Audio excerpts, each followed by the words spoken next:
eu gostaria de pedir ao Senhor que abrisse as comportas do céu sobre este ginásio.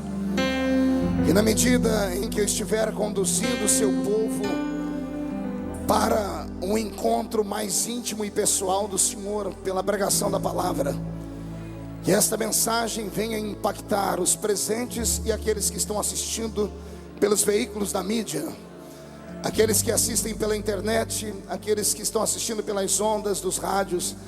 Que nesta manhã, ó Deus, haja um impacto tão grande da sua glória nesse lugar, que alguns não consigam sair daqui andando. Que esse povo, ao voltar para casa, volte navegando nas ondas da sua presença. Faz explodir nesse lugar uma apoteose do seu Espírito, ó Pai. Abre as comportas do céu mais uma vez sobre esta cidade. Pai, cerque este ginásio com a sua glória. E num raio de 5 quilômetros, onde houver um demônio alojado, eu dou a esses demônios segundos para desaparecerem daqui. Porque se não sumirem, serão queimados pelo poder da sua glória que aqui será manifesta. Abre, Senhor, uma vez mais eu te peço as comportas do céu, e mande do céu para a terra uma comitiva de anjos. Que estes anjos desçam trazendo brasas de fogo nas mãos, comecem a esparramar estas brasas entre nós.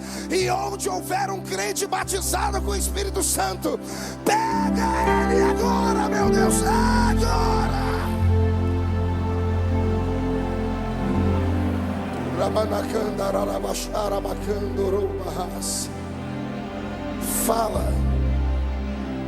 Fala profundamente ao nosso coração. Amém, amém e amém. Atos capítulo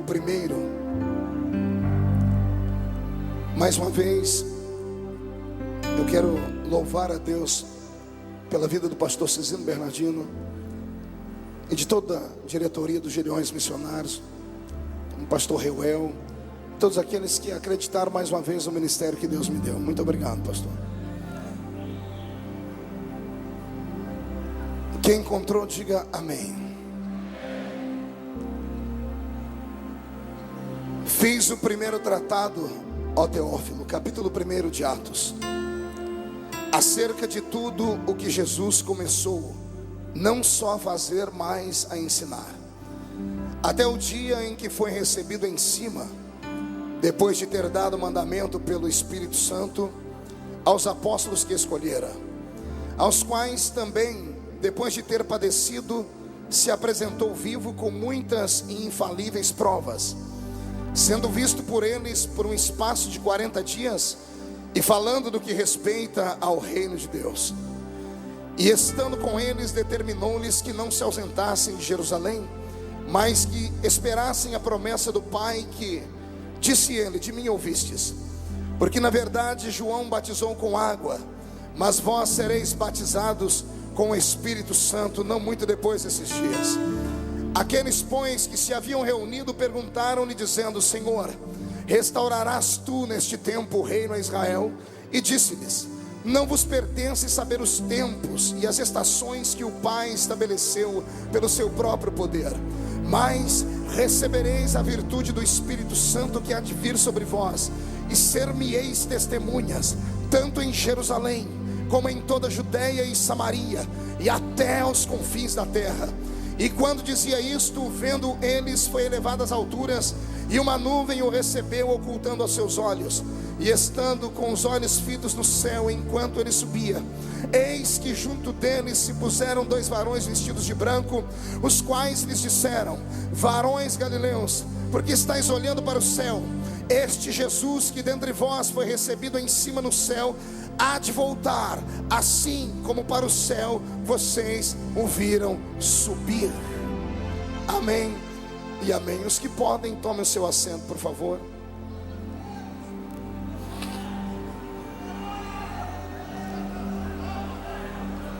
Glória a Deus.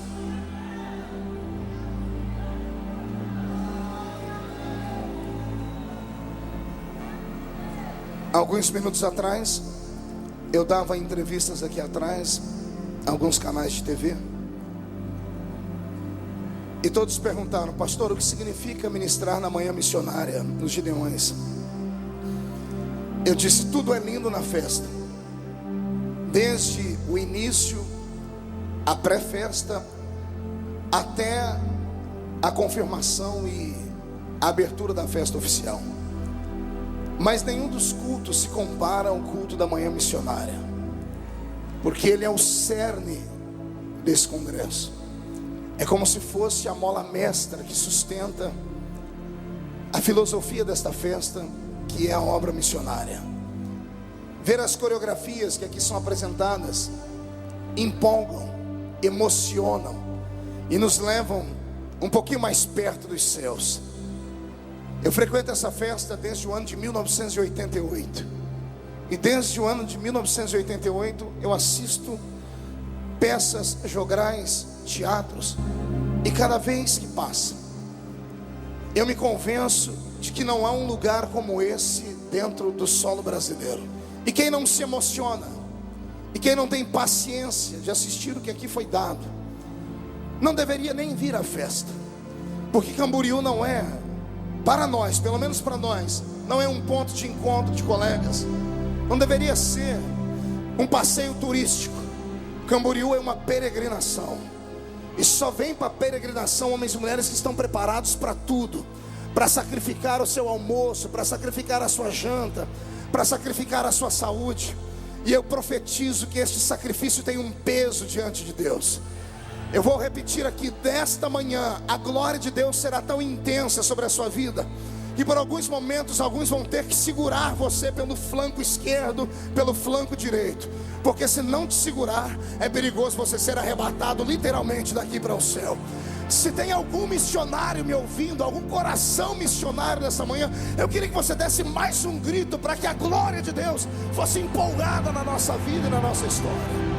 Glória a Deus. Por 40 dias ele se apresentou a fiéis testemunhas que eram íntimas dele, pastor Cizino, para que eles atestassem que ele havia ressuscitado. Cerca de 500 homens e mulheres foram convidados para esse encontro em Atos capítulo 1. Foram convidados de maneira particular e peculiar. Foram só homens e mulheres especiais.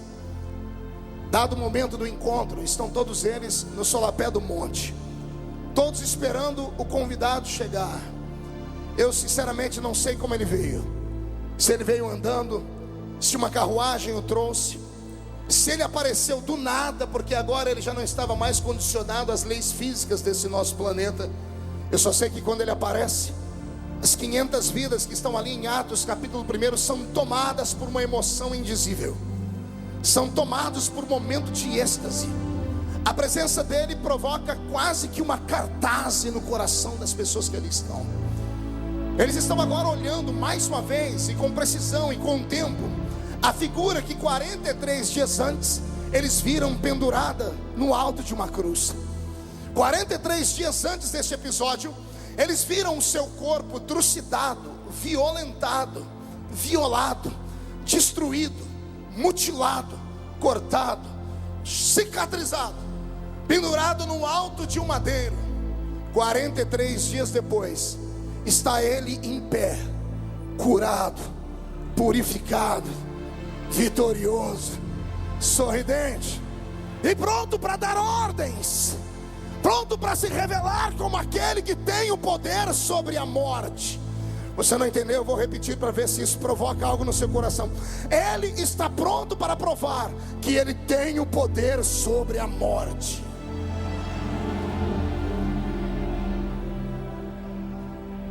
Eu não sei como ele começa o sermão. Sinceramente não sei como é que ele começa a reunião.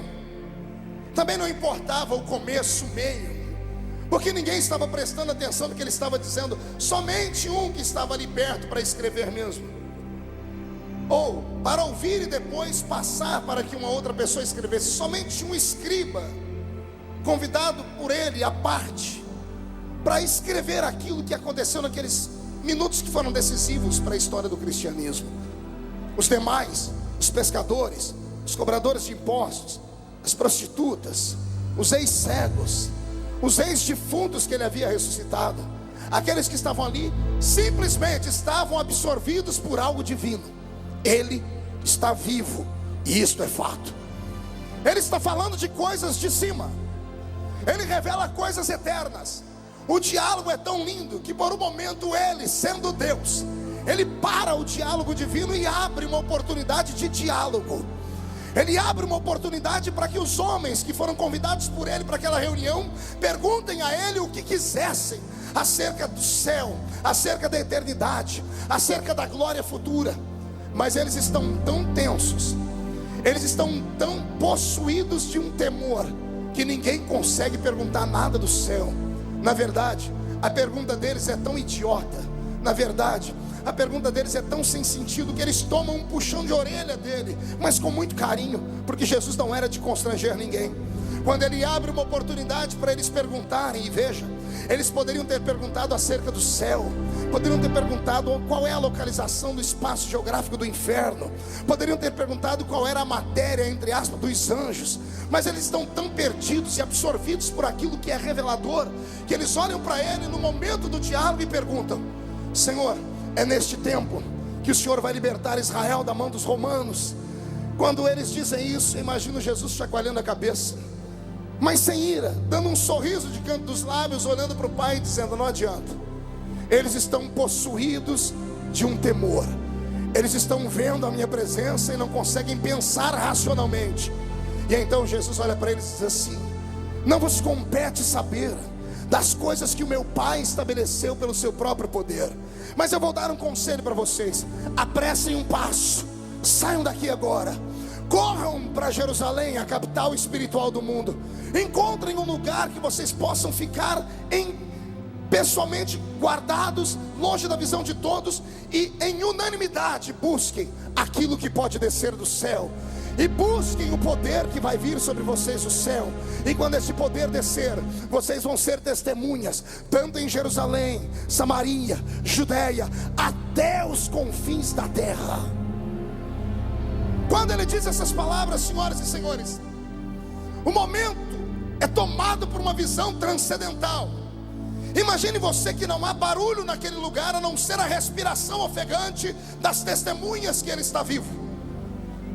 Por um momento o ambiente fica mais pesado do que estava, porque a glória divina, a Shekinah divina, que havia desaparecido desde o livro de Malaquias, ou seja, 400 anos atrás, resolve aparecer do nada, e uma fumaça branca é soprada sobre os seus pés. E quando esta fumaça envolve os pés de Jesus Cristo, ele começa a flutuar. E a nuvem que vem agora, ela não veio de cima para baixo, ela aparece do nada. Ela começa a sondar os seus pés e começa a elevar o corpo do mestre. Ele começa a flutuar. Na medida que ele vai flutuando, os que estão aqui embaixo estão fixos olhando nele. Eles não acreditam no que estão vendo. É a primeira vez para alguns, não para todos, mas é a primeira vez para a maioria, de que eles veem um homem flutuar sem ter asas. É a primeira vez que eles veem um corpo ser arrancado da terra sem o auxílio de asas. Ele vai subindo, o seu olhar deve ter sido intenso, o seu sorriso, um sorriso de até breve. E conforme ele vai subindo, homens e mulheres olhando, até que a nuvem o encobre e ele desaparece. E eles continuam olhando.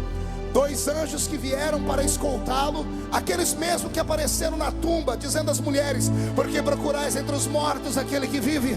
Ele não está aqui, ele já ressuscitou. Os dois estão ali.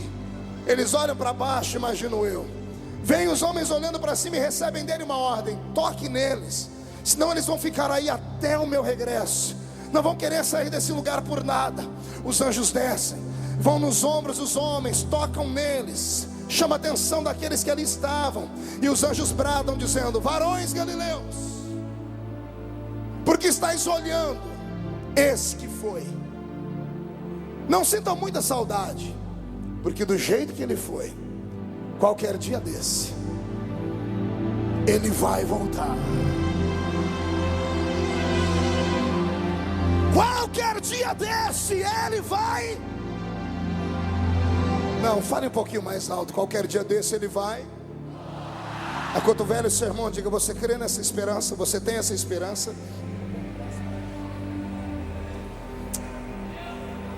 O que eu vou pregar nesta manhã é algo muito sensível. Não é para qualquer um. É só para pessoas que estão cansadas de coisas da terra. É só para pessoas que querem ter um encontro com aquilo que é divino. Existem revelações da palavra que Deus dá de tempos em tempos. E o que eu vou falar agora é algo muito profundo. Porque eu murmurando dos discípulos, pastor Cisino, eu murmurando deles, dizendo: por que eles vão perguntar de coisas do céu? Vão perguntar de coisas efêmeras, passageiras da terra? O Senhor falou comigo: só tem uma maneira de você entendê-los. Eu disse: qual? Se transporte para lá. Tente ser um deles. Tente assistir em loco o que eles viram, e você vai sentir o que eles sentiram. Foi aí, pastor Júnior de Souza, que eu fechei os meus olhos e usei a inteligência que Deus me deu, e desenhei na minha mente o quadro: um monte, uma terra árida, 500 pessoas, e eu me coloquei entre eles. Fui empurrando um pela esquerda e o outro pela direita. E quando eu encarei ele de frente, faltou força no meu corpo também, porque o corpo dele está ali, sem cicatriz externa nos lombos, que foram triturados por mais de 400 cortes. Na testa dele não há marca do furo dos cravos. O corpo dele, que estava cadavérico no alto da cruz, Isaías disse que não havia nele beleza nenhuma para que nós o desejássemos, estava restaurado. E o brilho nos olhos dele era intenso demais. A única coisa que me fez acreditar que era o mesmo homem da cruz foi quando ele, pregando, dialogando, começa a gesticular com as mãos. E eu fui obrigado a olhar para as mãos dele, porque conforme ele fazia assim com as mãos, o sol por detrás fazia aparecer o seu brilho através de um buraco nas mãos dele. E todo mundo olhava, era para as mãos dele, e todo mundo dizia: é ele, só ele tem cicatrizes nas mãos. Então eu olhei para os pés e vi os pés furados também. E faltou no meu corpo força. E eu tive que dizer: não é outro, é o Cristo que morreu há 43 dias atrás, mas que agora está ressuscitado. Eu quero que você memorize essa palavra comigo: ressuscitado. Não ouviu?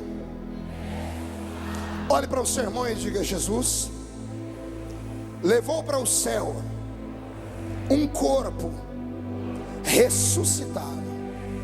Faz assim com o dedo, diga para ele: não foi um corpo glorificado. Foi um corpo, não era um corpo. Isso é importante. Ele levou para o céu um corpo ressuscitado, não levou para o céu um corpo glorificado.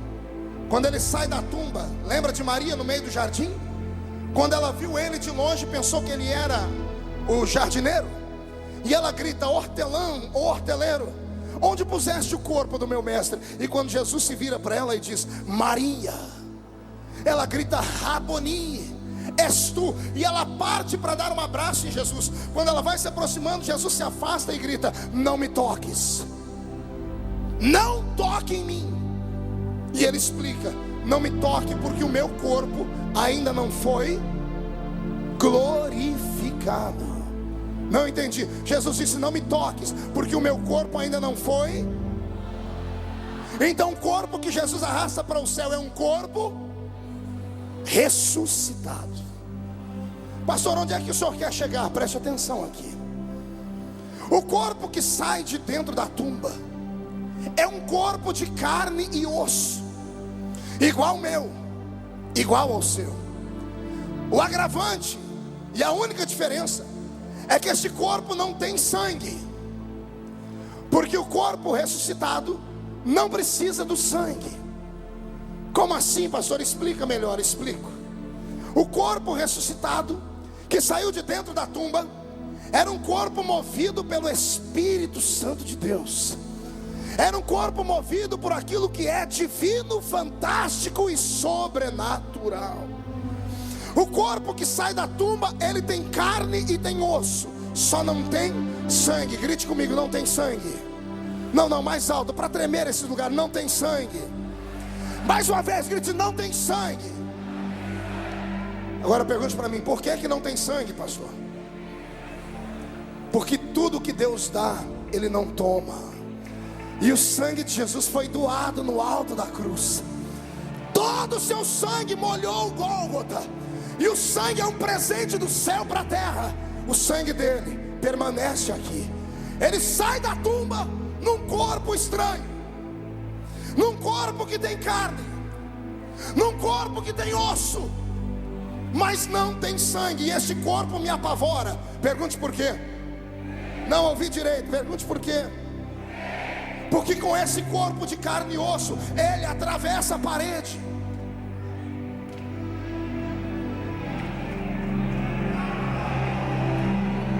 Com esse corpo de carne e osso, ele come peixe. Com esse corpo que ele come peixe, ele atravessa a parede de novo e abre a mão e põe na cara de Tomé e diz: põe o seu dedo aqui na minha ferida e veja se sou eu ou se não sou aquele que ressuscitou.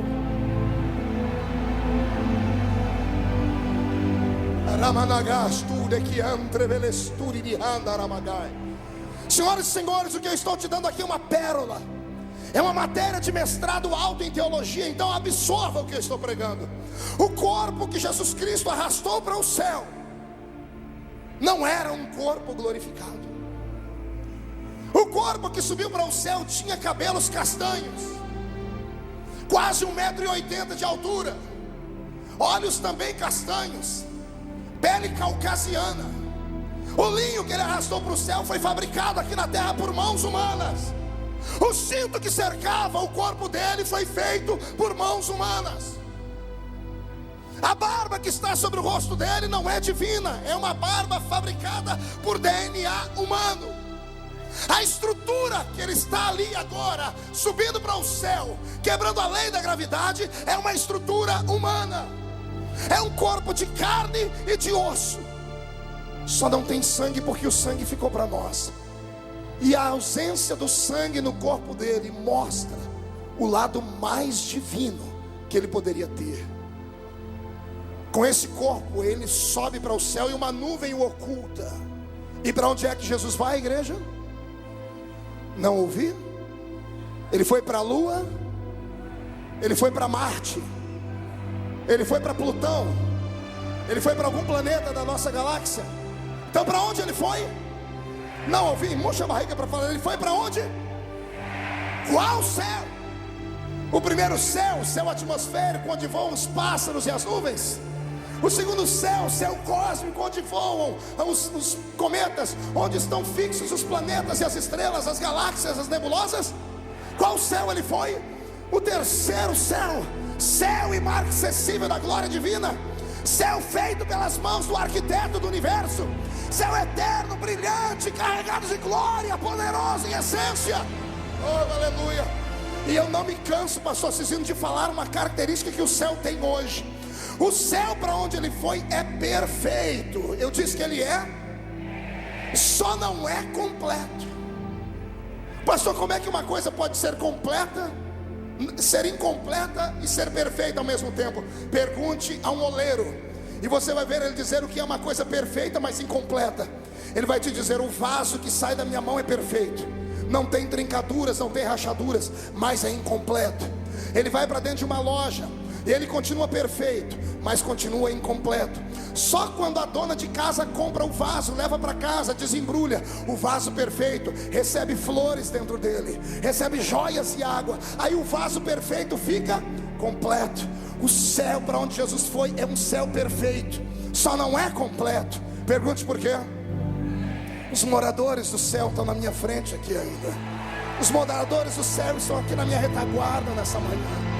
O céu é perfeito, mas é incompleto.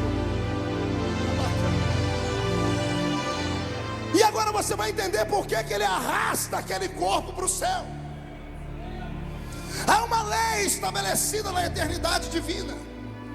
Gênesis capítulo 6, 7, 8. Deus olhou para a terra e disse: o meu espírito, pastor Jonatas, não vai ficar mais com o homem na terra. O homem não é digno de ter o Espírito Santo. O homem é insensível demais para ser amigo do Espírito Santo, pastor Paulo Marcelo. Quando Deus retira da terra o Espírito Santo, a parte mais divina de Deus, dada de presente à raça humana, Deus está dizendo: o homem não pode mais ir morar no céu. A raça por Deus criada neste mundo para que passasse por um período de provação e mostrasse que era possível nascer homem na terra e ir morar no céu. Porque eu não sei se você se lembra de uma pregação que eu fiz aqui alguns anos atrás, quando eu falo sobre o DNA divino. Eu digo que o homem é a única criatura da eternidade, da humanidade, do universo. É a única criatura feita por Deus que tem habilidades que nenhum outro tem. Anjos não podem morar na terra, porque são feitos da essência da glória de Deus. Quando se apartam durante muito tempo da presença de Deus, como são eternos e não podem morrer, eles se transformam de anjos em demônios. Se tirar os animais da terra, os animais acabam morrendo, porque o animal é feito da terra. Então você nunca vai ver um animal no céu, bem como você nunca vai ver uma casa e ter como vizinho um anjo, um serafim, um querubim, porque cada criatura fica no lugar em que foi criado. Anjo fica no céu porque foi feito no céu, animais ficam na terra porque foi feito na terra. Você é o único ser do universo que foi feito com aquilo que tem na terra e com aquilo que tem no céu. Então você pode morar na terra e pode morar no céu, e ponto final.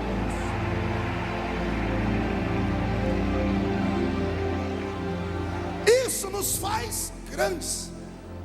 Deus fez o homem para isso, mas quando ele quebra a aliança no Éden através do pecado, quando os descendentes de Adão vêm e mostram que são tão promíscuos quanto ele, Deus arranca o seu espírito da terra. E uma vez o Senhor disse assim: olha, não acuse Deus, tá? Eu me arrependo de ter feito o homem. Isso não sou eu quem digo, é a palavra. Então há uma lacuna, o projeto primário está quebrado. O homem que foi feito para viver aqui e viver lá, foi condensado a uma vida só aqui. Você acredita mesmo que a cidade santa, estabelecida na eternidade, foi feita com um muro ao redor dela? Vamos usar a nossa inteligência humana agora. Por que é que a sua casa é cercada por muros? Por que tem um portão que cerca a sua casa? Para proteção e para impedir que pessoas que não são convidadas entrem lá dentro.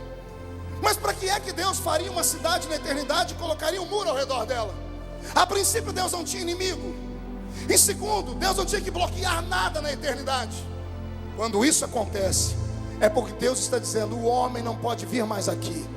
Os anjos que caíram também não podem voltar mais aqui. E o céu é cercado. É colocado na entrada do céu um portão, e esse portão é chaveado. E agora que o homem se perde, durante as primeiras 5 dispensações bíblicas, inocência, consciência, governo humano, patriarcal e lei, todos os homens que Deus tenta levantar na terra tombam e caem, e continuam provando a Deus que não são dignos e nem merecedores de irem para lá. Eis o mistério da encarnação. Eis o mistério de que mesmo ele sendo Deus, pastor Youssef, não teve por usurpação ser igual a Deus. Antes aniquilou a sua forma divina e desceu entre nós e se fez carne. Ou seja, ele vem para tentar resgatar aquilo que o homem perdeu. Ele vem procurar o passaporte da humanidade que foi enterrado a 7 palmos debaixo da terra. Ele vem para carimbar uma vez mais a minha entrada e a sua dentro do céu. E para isso ele é provado ao extremo. E o Cristo que está em Atos capítulo 1 é o Cristo que o Roberto cantou. É um Cristo vencedor. Não, você não entendeu. Eu disse que é um Cristo vencedor. E como ele é vencedor, ele pega o troféu dele, que é o corpo ressuscitado. Porque a lei diz que toda alma que pecar, o salário do pecado é a... Todos pecaram e destituídos estão da... Jesus vem quebrar essas 3 leis estabelecidas. Quando ele vai para o céu com aquele corpo de carne e osso sem sangue, quando ele entra nas pairagens celestes como Deus, tendo todo o poder nas mãos, ele poderia ir direto ao palácio onde o Pai estava. Mas para se cumprir a lei, para que o homem tenha liberdade e oportunidade de salvação, ele arrasta este corpo para a entrada do céu. E quando a nuvem o deixa na entrada do céu, os anjos que guardam a entrada do céu Como não são oniscientes, e ontem nos ensinou aqui o nosso professor de hebraico, como anjos não podem saber o que se passa no passado, eles têm lembrança, no presente têm conhecimento, mas no futuro são ignorantes. E aquilo que é tapado pelo espaço geográfico, espaço físico, eles não podem estar em todos os lugares ao mesmo tempo. Isso inibe a mente deles. Quando o corpo de Jesus Cristo ressuscitado em carne e osso, sem sangue, é arrebatado para frente da entrada do céu, os anjos que guardam o céu colocam a mão nas espadas e se aproximam para saber o que é e quem é aquele que quer entrar lá dentro. Quando se aproximam dele, ele não precisa falar nada, o olhar dele identifica quem ele é. Eles podem não conhecer o corpo, mas eles conhecem aquele olhar divino da eternidade. O corpo é de um homem chamado Jesus, mas o espírito que está dentro dele tem o nome Cristo, aquele ungido, ressuscitado para a eternidade, que pode dar ao homem a oportunidade de entrar ao céu.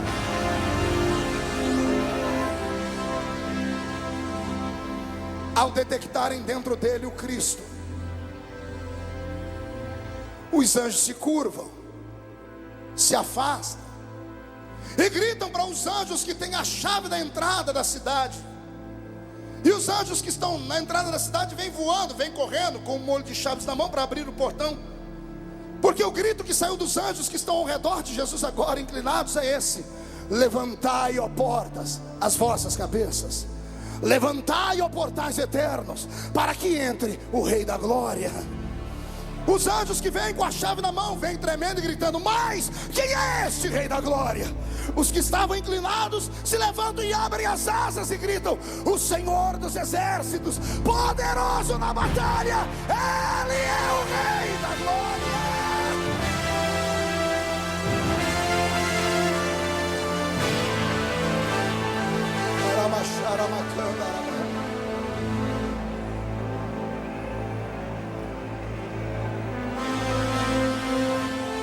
Quando o portão do céu se abre, pastor Cecílio, o corpo que entra dentro do céu não é espiritual.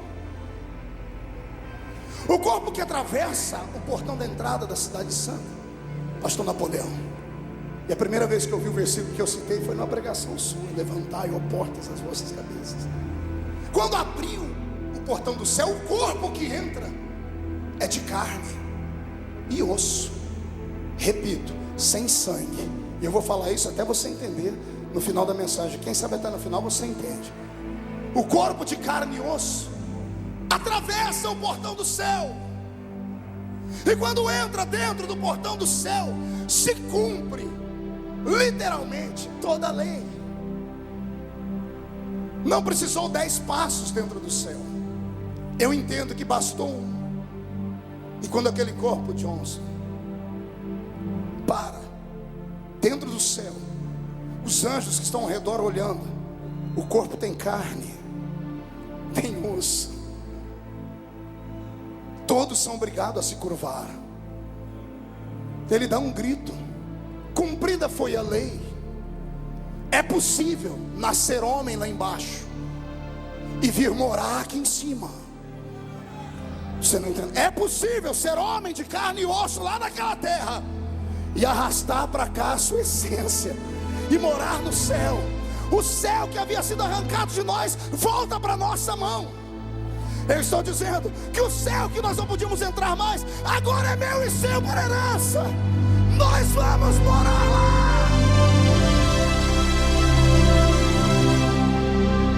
Oh glória. Há uma alegria no palácio sagrado. Mas como todo general de guerra, ao chegar do campo de batalha com a vitória, ele faz uma carreata pelo meio da cidade, até ser recebido com honrarias dentro do palácio. Eu duvido que com ele não foi diferente. Agora que a lei está cumprida, agora que alguém de carne e osso está dentro do céu, é possível ser transformado. E o corpo que foi ressuscitado agora é glorificado. Não sei se de cima para baixo, se de baixo para cima. Os cabelos castanhos começam a ficar brancos como a alva lã. Os olhos castanhos começam a ficar com cor de ambar, fogo. Os pés, outrora feridos, começam a reluzir como o latão que saíra da fornalha. O linho da terra começa a ser transformado por um linho sagrado celeste. Um cinturão de ouro traça o seu peito. E a voz dele agora não é uma voz de homem, é voz de Deus, voz de muitas águas. É ele gritando: o rei está de volta.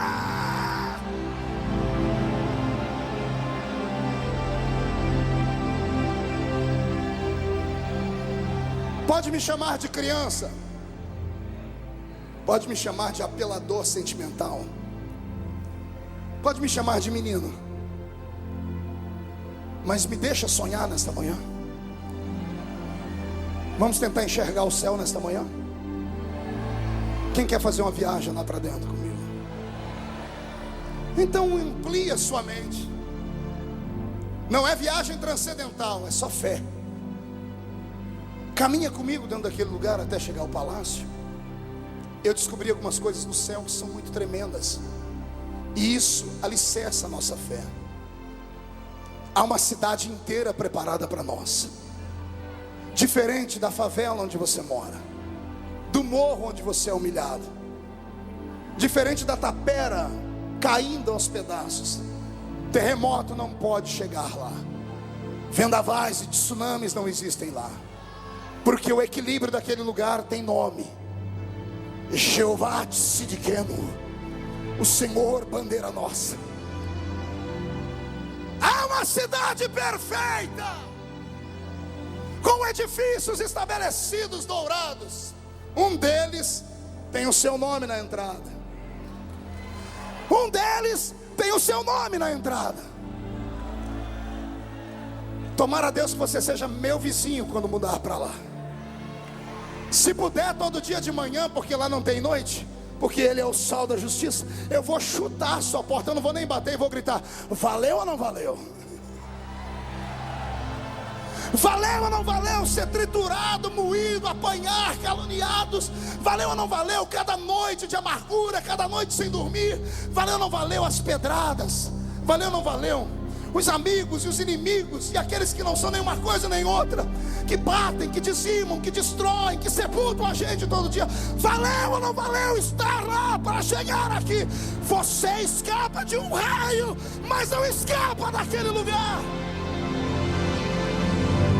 Ei, levante a mão direita para o céu comigo e chacoalhe ela, por favor. Tem gente que nem para me obedecer presta, né? Coloque a mão no ombro de alguém com carinho e respeito. Agarre o ombro de alguém com carinho. Chacoalhe a pessoa agora. Vai aumentando a velocidade. Acorda ele, diga: acorda nessa manhã. Companheiro, faz isso aí. Eu sei que você já é um pastor mais antigo. Chacoalhe aí. Diga para o seu irmão: Deus te trouxe nesta manhã para sacudir a sua fé. Para de buscar coisas dessa vida. Nós iremos para lá. Nós iremos para lá.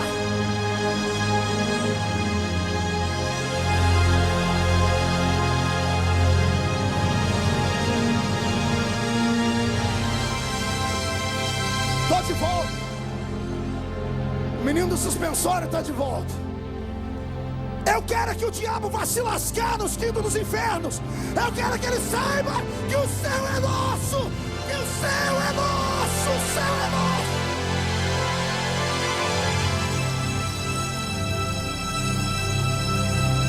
Amagarastei antrobalasuri de carandagara badash nokiamberebesuri de rai. Eu já vou te levar ao palácio, porque eu tenho muita coisa para fazer nessa manhã. Deus vai honrar essa manhã, viu, pastor? Vem comigo, convida o irmão, diga: vamos com o pastor, vamos lá. Não custa, é só fé. As ruas são douradas. Quando eu era menino lá na Vila Tatu, pastor, tinha um menino que fazia a escola dominical comigo. O nome dele era Abraão. E um dia o professor de escola dominical ensinando e falando sobre o céu, sobre o galardão. Ele pegou um estudo do pastor Napoleão e começou a ensinar o galardão. O que é pedra na coroa, o que era brilho, o que era tudo. E o Abraão só de orelha em pé. Aí o professor terminou, né, com náuseas, dizendo: alguns não terão galardão, entrarão aqui com palmas nas mãos. Caiu uma tristeza em todo mundo. E o Abraão levantou a mão: com esse negócio de palma eu entro lá? ninguém me tira de lá. E o professor falou: mas você não tem garantia. Eu falei: não quero saber. Eu quero saber se com isso ninguém me tira de lá. Aí o professor falou: por quê? Eu disse: pastor, se é para ir para o céu, nem que seja para ser gari lá, nem que me coloque de faxineiro. O negócio é ir morar lá. Eu quero ir morar lá.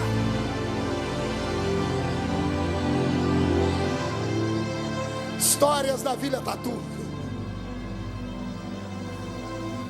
A cidade tem um rio que corta ela.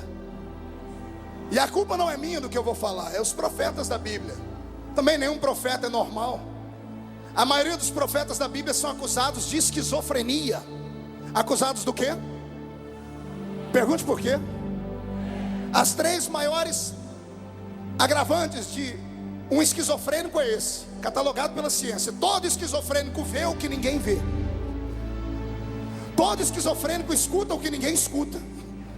Todo esquizofrênico sente o que ninguém sente. Eu sou o maior esquizofrênico que tem aqui. O apóstolo Paulo disse: aquilo que os olhos não viram, aquilo que os ouvidos não ouviram, aquilo que não subiu ao coração do homem, é o que Deus tem reservado a esses loucos que estão aqui. Juntaram 2 esquizofrênicos. Um falou que a água do rio sai debaixo do trono de Deus. Olha as loucuras. Isso foi Ezequiel. Aí vem Isaías, pastor, e diz que debaixo do trono tem brasas de fogo, porque os serafins pegam brasa de fogo debaixo do altar. Aí me deu um nó na cabeça. Falei: como é que a água passa lá debaixo? Aí o Senhor disse para mim: fica tranquilo, é que as águas do rio da vida não são águas comuns, são águas termais. Vou repetir: águas termais. Alguém aqui já foi em Caldas Novas? Os médicos de estresse contra a depressão e os que cuidam da melhor idade mandam essas pessoas dizer: vai para Caldas Novas, vai para um lugar que tem água quente, porque a água quente, ela cura a canseira, ela cura o infarto. Aleluia.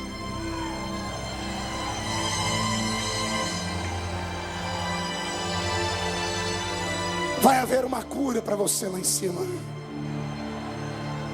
São águas que vão curar o cansaço desta igreja que não aguenta mais sofrer nesse mundo. São águas que vão trazer saúde emocional para você. Eu quero ver você tomar um banho naquele rio, e quero ver você sair sadio daquele lugar. Ah, Jesus!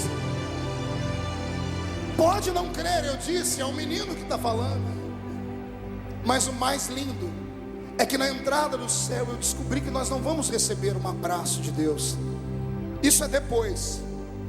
Antes de receber o abraço, nós vamos receber um toque, a mão dele. Para quê, pastor? Ele vai segurar na mão um lenço. Eu coloquei um apelido no lenço: lenço da eternidade. Porque antes de entrar lá dentro, ele vai enxugar dos nossos olhos todas as nossas lágrimas, todas as nossas lágrimas, todos os nossos abatimentos, toda a angústia, toda a dor. Tem pessoas que vieram para a festa, estão aqui há 10 dias em busca de algo e não ouviram ainda. Não é que os pregadores não atingiram o seu coração, não é que Deus reservou ainda algumas coisas. Você está em teste, está em prova. E o Senhor me manda dizer que se você não teve motivos para dar gritos de glória a Deus até agora, Ele entende, porque sabe que sofrer como você está sofrendo, ser abusado como fizeram com você, perder os seus sonhos, perder a sua esperança, ver o seu projeto de música não funcionar, ver o seu projeto como pregador ainda não vingar, eu sei que isso machuca demais. Mas o Senhor manda dizer: tenha paciência. Um dia, e se não for aqui, lá em cima, eu enxugo dos seus olhos todas as suas lágrimas.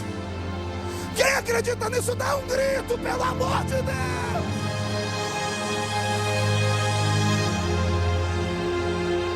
Pastor, o senhor quer dizer então que eu vou morrer por aqui? Quer dizer então que a minha dor vai continuar? Não. Eu estou dizendo que possa ser que ele não enxugue, ou possa ser que ele enxugue. Pergunte como. Não ouvi. Melhor do que falar, eu posso dar um exemplo. Gabriel Otávio, vem cá, filho. Rápido, rápido, rápido. Vem pulando, porque agora você pode. Pastor Cizino, eu gastei, o pastor saiu, mas está ouvindo. Eu gastei 2 anos da minha vida pregando o evangelho.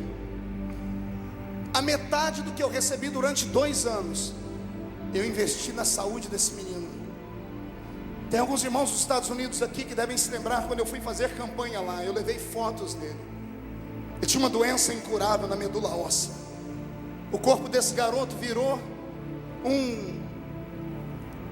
um cobaia na mão dos principais hospitais do Brasil.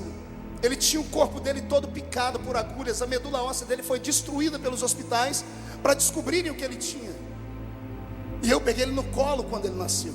A família dele me deu comida quando eu não tinha comida. A família dele até hoje é o sustentáculo de oração do ministério que Deus me deu. 2 anos da minha vida eu orava e não acontecia nada. Um dia eu cheguei no quarto, ele estava deitado nu. Eu olhei o corpo dele definhando, as pernas travadas, ele babava, ele não conversava mais. Eu botei a mão no corpo dele e ele disse: Jesus, mandei a família sair. Ou o Senhor cura, ou o Senhor leva esse menino embora, porque a gente não aguenta mais de dor. A mãe dele teve o salário dela adiantado, pastor Napoleão, por quase 10 anos de trabalho. A empresa adiantou para cuidar da saúde dele, e nada acontecia. Um belo dia eu vim aqui no Rio Grande do Sul e me levaram na casa de uns crentes doidos, uns crentes malucos, uma família inteira de gente doida, gente que ora no meio do mato, e gente que ora com óleo. Eles enterram óleo no chão e ora 40 dias em cima do óleo. E eu contei a história do Gabriel. A irmã só tinha 2 dentes na boca, o zagueiro e o atacante. Falou: leva esse óleo aqui, unge ele, que Jesus vai levantar ele. Quando eu peguei o óleo, dentro do óleo tinha uma espécie de purpurina. Eu falei: o que é isso? Ela disse: isso aí brota no meio do óleo quando a gente ora. Eu não sei se você crê, eu creio, sou pentecostal até o tutano, e o meu Deus faz.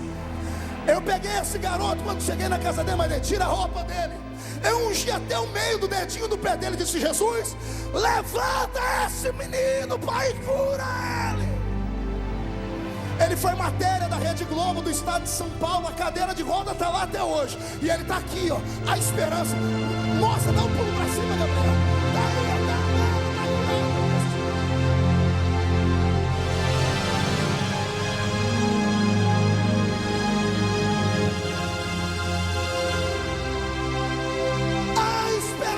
Aqueles que servem a Deus, há um milagre à sua espera nesta manhã. Se você é salvo, como eu sou e tem fé, comece a adorar, comece a adorar, comece a adorar. Deixa Deus se tomar.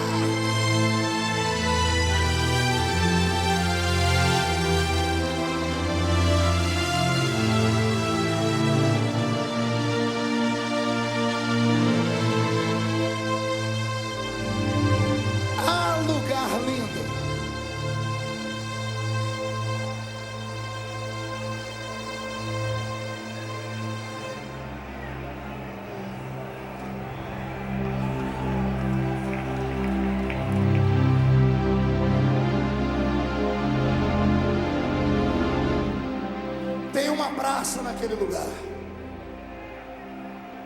Dr. Bauer, tem uma praça naquele lugar. Essa praça vai ser ponto de encontro de muita felicidade. Não sei você, eu não vejo a hora de ir para lá. Não vejo a hora de entrar por aquele portão e correr no meio daquela praça e encontrar 2 homens, um segurando na mão do outro. Jesus, pastor, esse eu já abracei na entrada.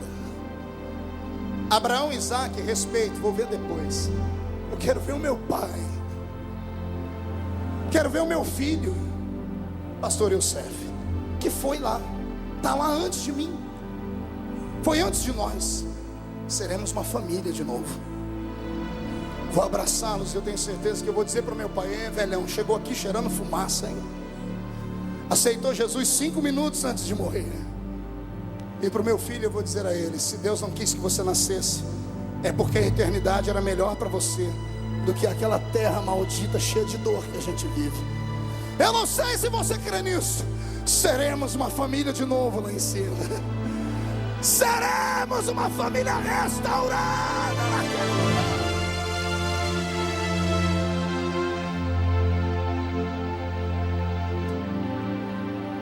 Tem uma praça No meio da praça tem uma árvore que já foi plantada na terra uma vez. Deus arrancou e levou sua semente para lá.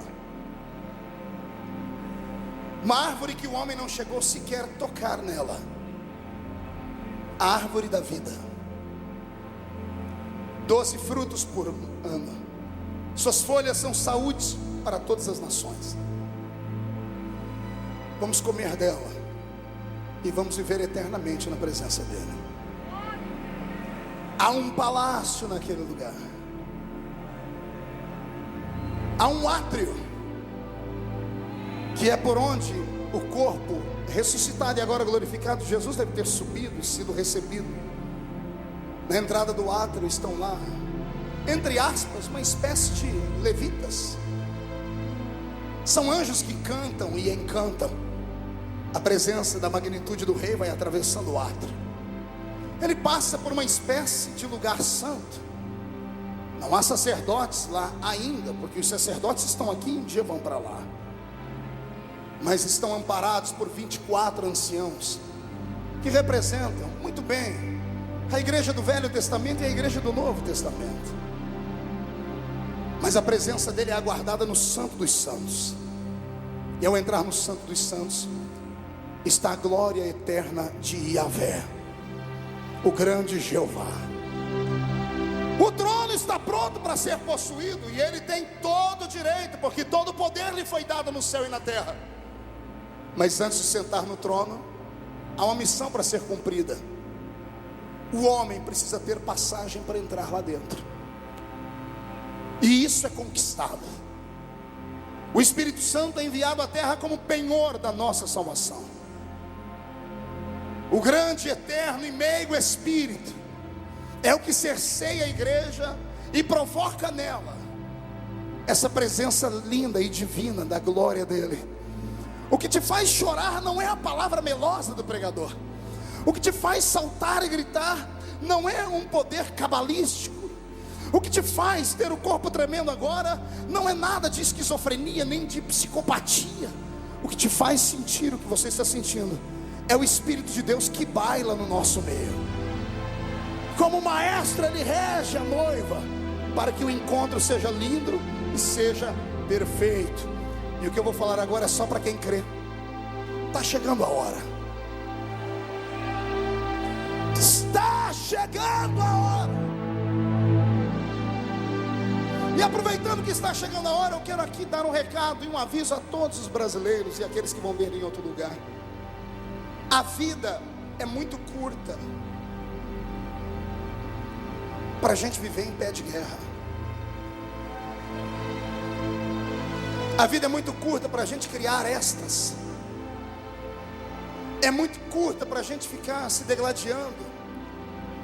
Isso em todas as áreas, quer seja profissional, quer seja emocional, quer seja na familiar e principalmente ministerial.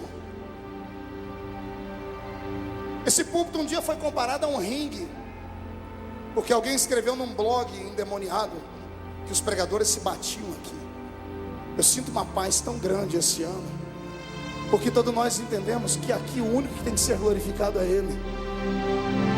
Não é pódio, não é para saber quem foi o primeiro, quem foi o segundo, quem foi o terceiro. As mensagens ministradas são mensagens para saciar a fome da noiva. Camboriú foi, é e será até o arrebatamento uma espécie de restaurante. Tem gente do país inteiro para ser alimentado aqui dentro. Ontem no jantar eu falava com o pastor Paulo Marcel e ele dizia: tem gente que passa a vida inteira juntando dinheiro para vir aqui, e vem aqui para ouvir a beleza que é pregada aqui, para sentir a glória que é sentida aqui. E às vezes eu me pergunto: se eles soubessem um pouquinho das coisas que acontecem por trás dos bastidores. Ainda bem que nunca vão saber, porque Deus nunca vai deixar. Ainda bem que há um consenso comum aqui, que a honra e a glória pertencem àquele que está sentado no alto e sublime trono. E cabe a você parar esses linguarudos.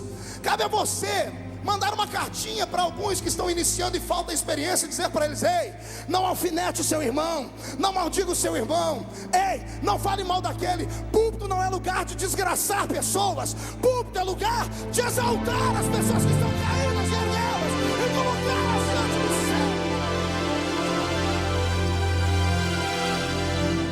o céu é logo ali.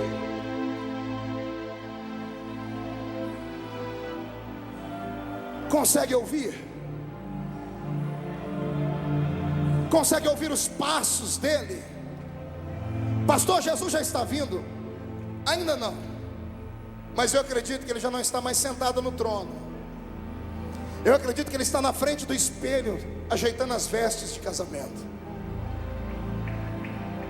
Os anjos estão ataviando a sua roupa. O arcanjo já deve estar sentado num canto da eternidade com um pano, pulindo a trombeta, pegando papel e revendo as notas musicais que ele vai tocar. O pai olha para o relógio incansavelmente, apontando. Está quase na hora. E Jesus olhando para a gente, um monte de gente perdida, dizendo assim: calma, só mais um pouquinho, estou terminando de me ajeitar. Vai acontecer um arrebatamento nessa terra. A trombeta vai tocar.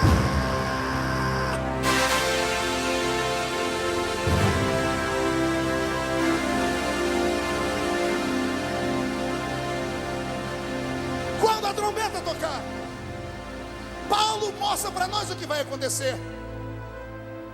Os que morreram em Cristo ressuscitarão primeiro. Depois nós, os que ficarmos vivos, seremos transformados e arrebatados seremos, e estaremos para sempre com o Senhor nos ares. Tinha uma coisa que eu não entendia quando era menino, e só fui entender quando Deus me deu essa revelação do corpo de Jesus. Eu pensava que as tumbas não iam ser movidas, pastor Napoleão, se eu estiver errado, porque o senhor é o nosso mestre de escatologia. Eu pensava que as pessoas sairiam da tumba em espírito. Mas os antigos escritos, os desenhos antigos dos nossos pais, tinham um monte de tumba revirada no cemitério. Aí eu entendi. Porque Jesus disse: assim como é o meu corpo, de vocês vão ser também. Assim como os anjos moveram a pedra do sepulcro e o corpo dele saiu, as tumbas serão movidas. Pastor, mas não tem mais nada lá dentro. Lá dentro só tem poeira.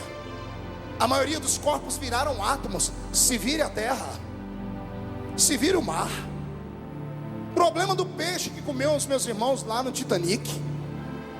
Problema do terremoto que desabou em cima de pessoas e destruiu os corpos.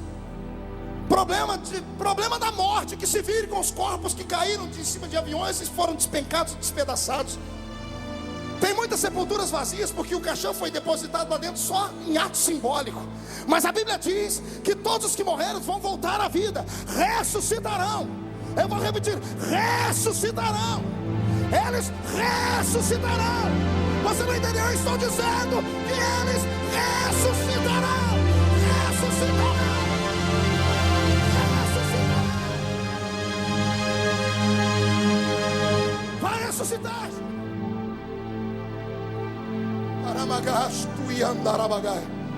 Enquanto eles estão sendo ressuscitados, nós estamos sendo transformados. Diga para o seu irmão: não glorificado.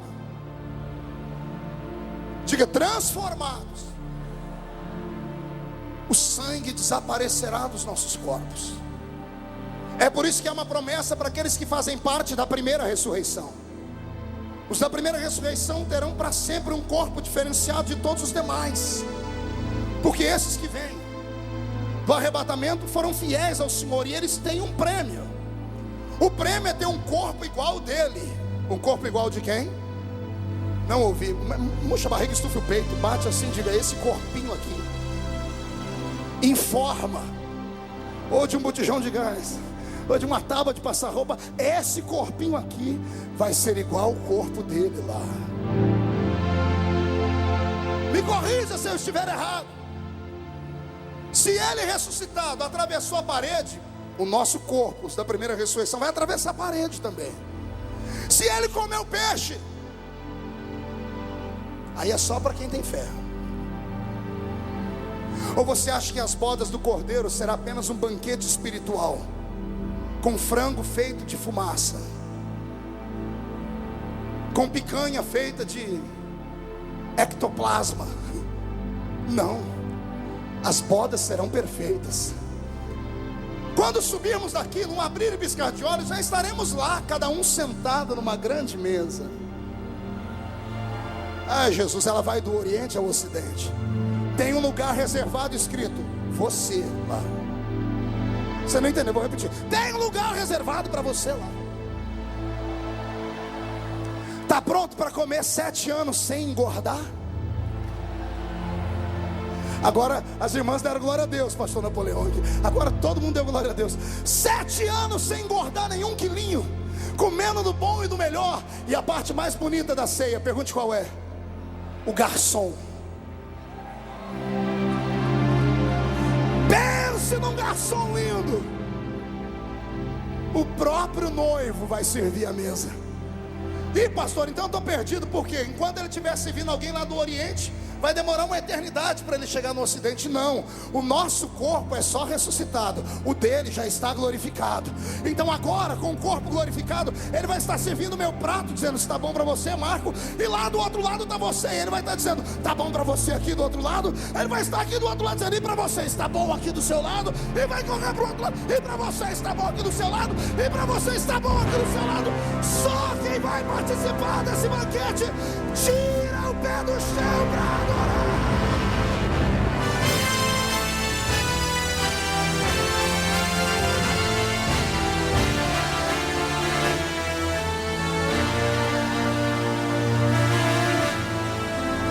Eu vou para lá, quem me acompanha, quem me acompanha, quem me acompanha.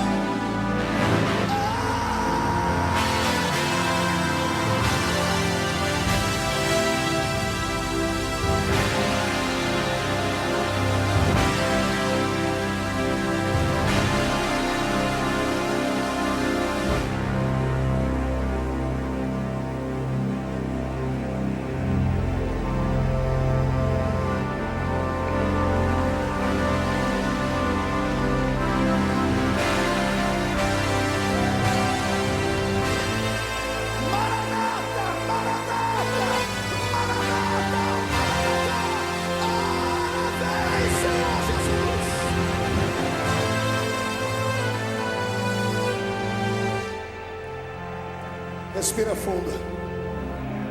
O mundo está um inferno. Segure a mão do seu irmão.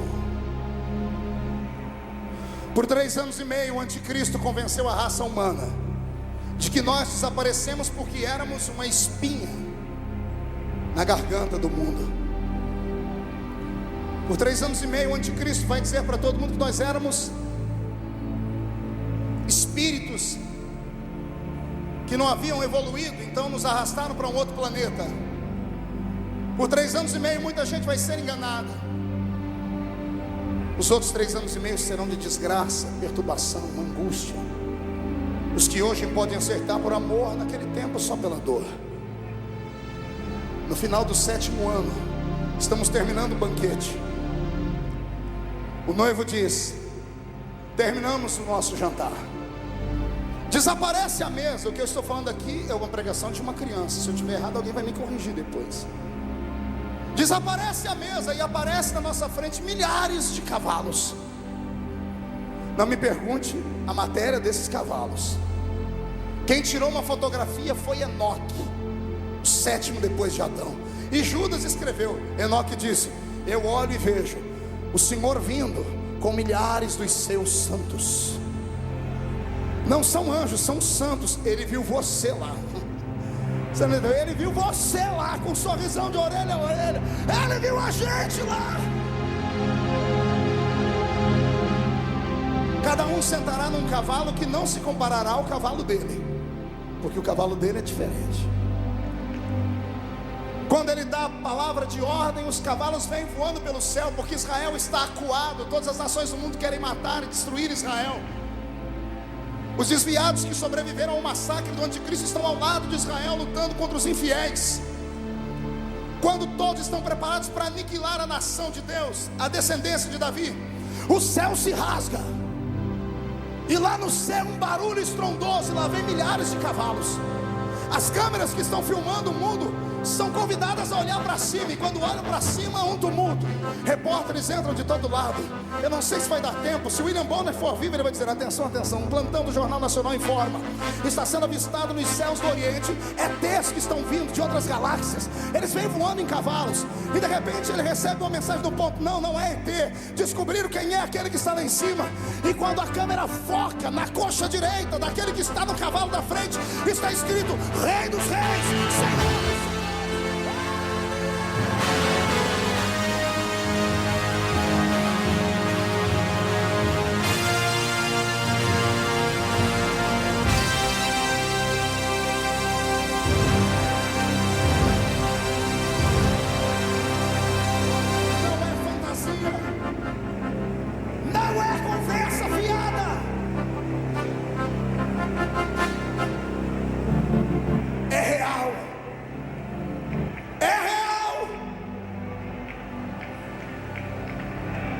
O céu está mais próximo do que você pensa.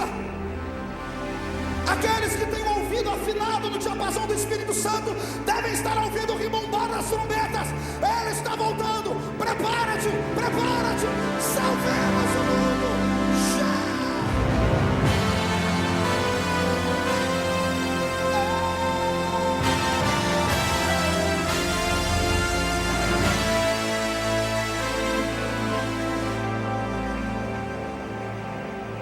Todos de pés. Pegue no braço do seu irmão.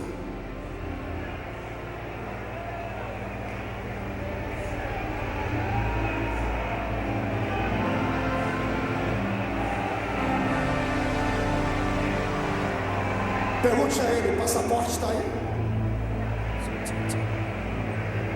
O visto foi renovado?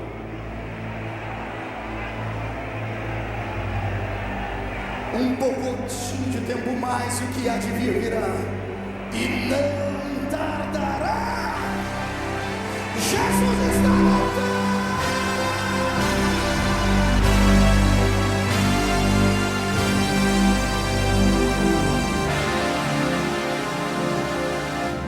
Eu pedi para você pegar no braço de alguém a propósito. Segure bem firme. Vem pegar no meu.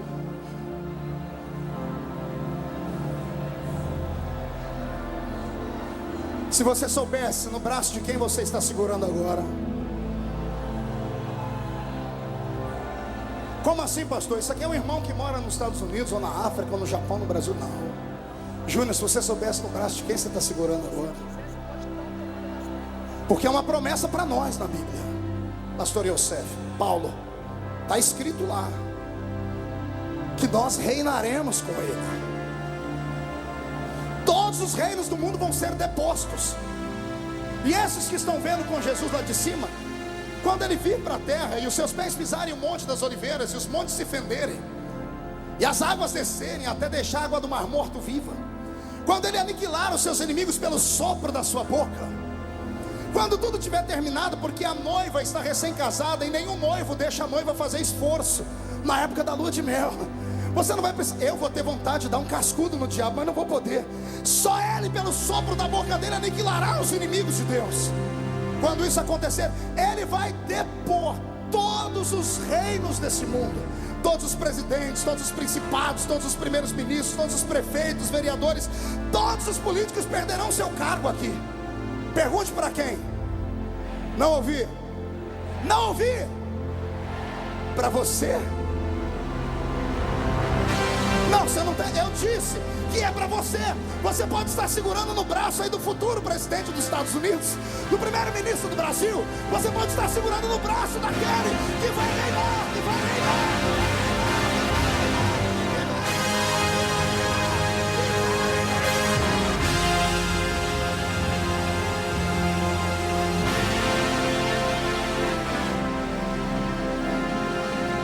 A sua história não acaba aqui.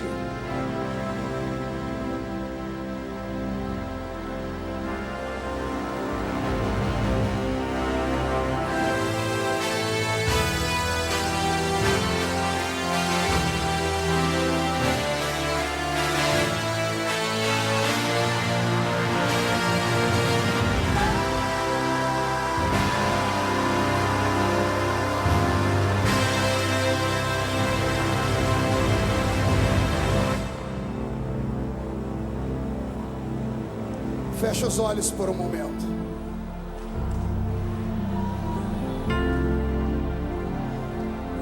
Posso também estar errado, mas tem uma música que nós vamos cantar lá.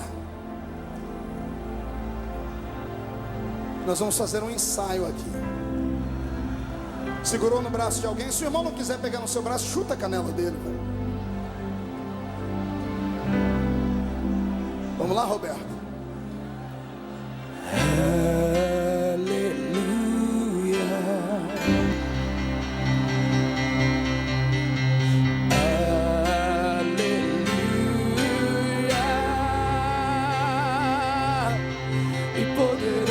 Senhor nosso Deus,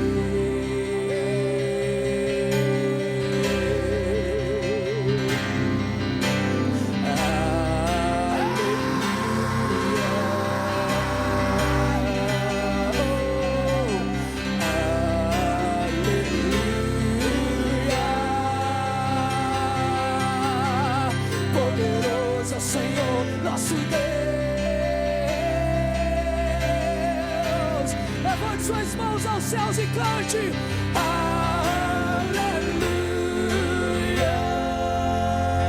santo, santo é o Senhor Deus poderoso, digno de louvor, digno de louvor.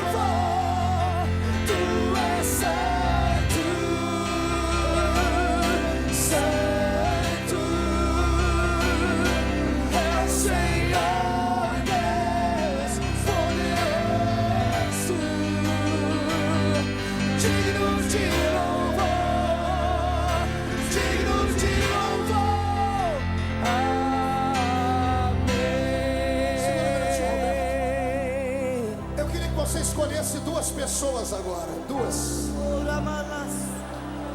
Fecha um triângulo. 3. Jesus vai arrebatar, vai curar pessoas agora. Você tem promessas, Ele não pode voltar enquanto não cumprir as promessas. Pessoas serão transformadas agora, pessoas serão arrebatadas a um nível de glória que nunca foram antes. Derrama a sua presença nesse lugar.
Todos os demônios que bloquearam a minha fé ingênua, a minha fé simplória, que roubaram a esperança da volta de Cristo, eu ordeno, não estou pedindo, estou ordenando, para a palma da minha mão agora, feche a sua mão, eu conto até 3, você joga no chão e pisa em cima.